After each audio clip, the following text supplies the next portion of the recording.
So this is a new thing for me in the channel, but super quickly, we have a regular update, version 1.3.3159, which has improved caravans, Biosculptor, Arco Nexus, a whole variety of things. And I wanted to quickly go over my 2 cents on the changes, what I think is particularly important or impactful, and then I'll get back into playing the game that you can kind of see on the right-hand side of my screen at the moment.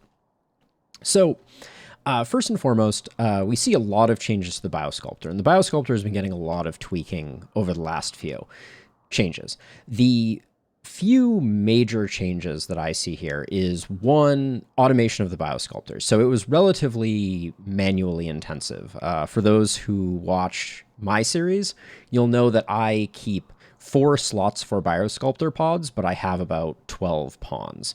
So what happens there is I'm constantly uninstalling them, reinstalling them, even though I'm keeping them for biotune purposes. And the reason for that is this point here. Biosculptors consume 50 watts of power if no cycle is running and 200 if a cycle is running. So historically, the Biosculptors were quite an energy suck. And so from my perspective, it was useful to uninstall them since I was only using them once per year. Clearly, this is something that Tynan and the developers over at Ludian didn't love, so they've adjusted that in order to make it more appealing to keep all of your Biosculptors active at all times. So they will automatically get loaded with nutrition, which is very interesting. So basically, you'll never have to worry. They'll just be loaded, and then you select the cycle after they're loaded with nutrition, and if there are additional items that need to get put in, like Glitterworld Medicine, those will be get brought back. The other nice thing is age reversal has become a bit less spammy. This was accomplished by making it so that there's essentially a 1-day grace period between your pawns deciding that they want to do age reversal, which if they have a Biosculptor pod, they will just go and do if the automate setting is checked, and when they'll start warning of a complaint. So those are the main changes.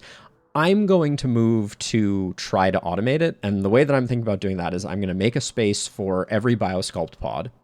And then I'm going to leave them all to auto off. And then as people complain, I'm going to one by one let them go start doing their cycle. The idea being that if I keep that room clean, which is important for keeping the cycles kind of properly laid out, I shouldn't end up in a situation where I have a lot of overlapping cycles, which is the other thing that I generally wanted to micro. So generally there were a bunch of changes, but that's what, to me, it all boils down to. I like the change. I think it's a little less micro intensive. Caravanning. For those who have not done extensive caravanning in RimWorld, it is mental break central. It is a great way to drive your pawns to the brink of insanity, overwork them, starve your animals, and all of these things are generally addressed here. So the first thing, and this is a great change, is the addition of a hitching post. So basically it is a temporary free-to-build building that you can hitch animals to. So think of it as like tying an animal to a tree or something like that. So you can construct it. It doesn't take any materials. It's like a sleeping spot, which is a great first step. So on temporary maps, you can hitch animals. You can also have backup hitching spots in your base. Like, for instance, I'm definitely going to put one in the room that I use for prepping for caravans. And animals that are hitched will behave as per normal. And the game will warn you if you're starving your hitched animals, which is also quite nice.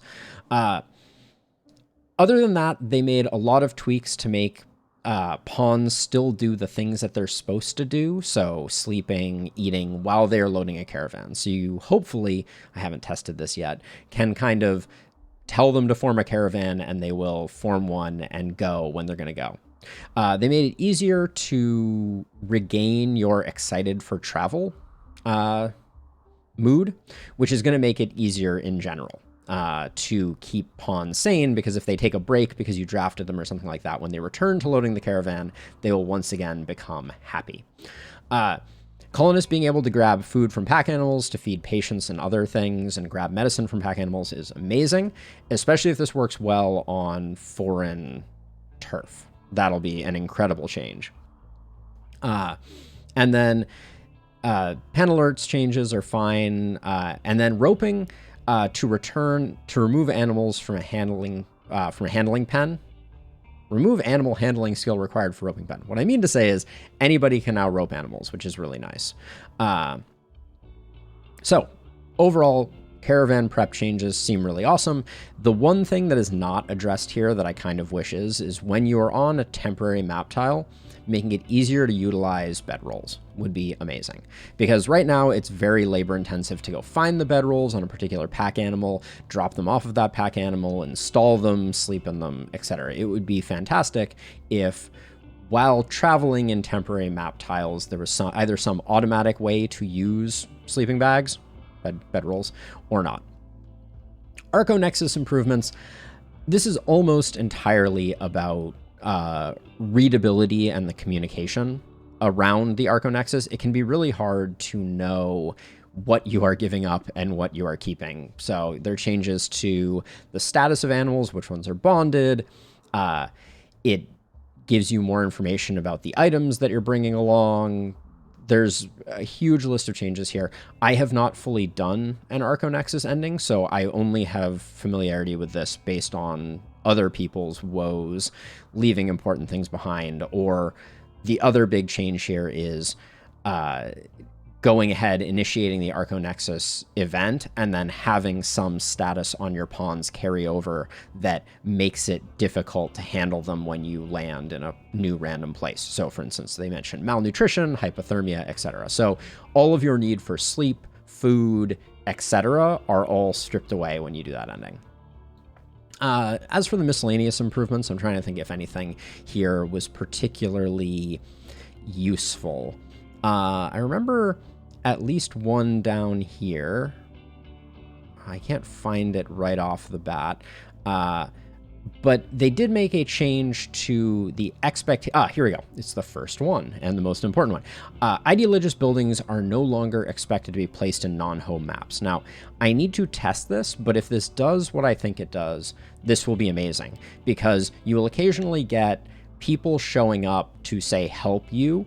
They arrive at your colony. I think they should treat it as a non-home map, and as a result be less upset when they don't have a certain ideologist thing, you know, like, oh, there's no gladiatorial pit, there's no whatever it happens to be.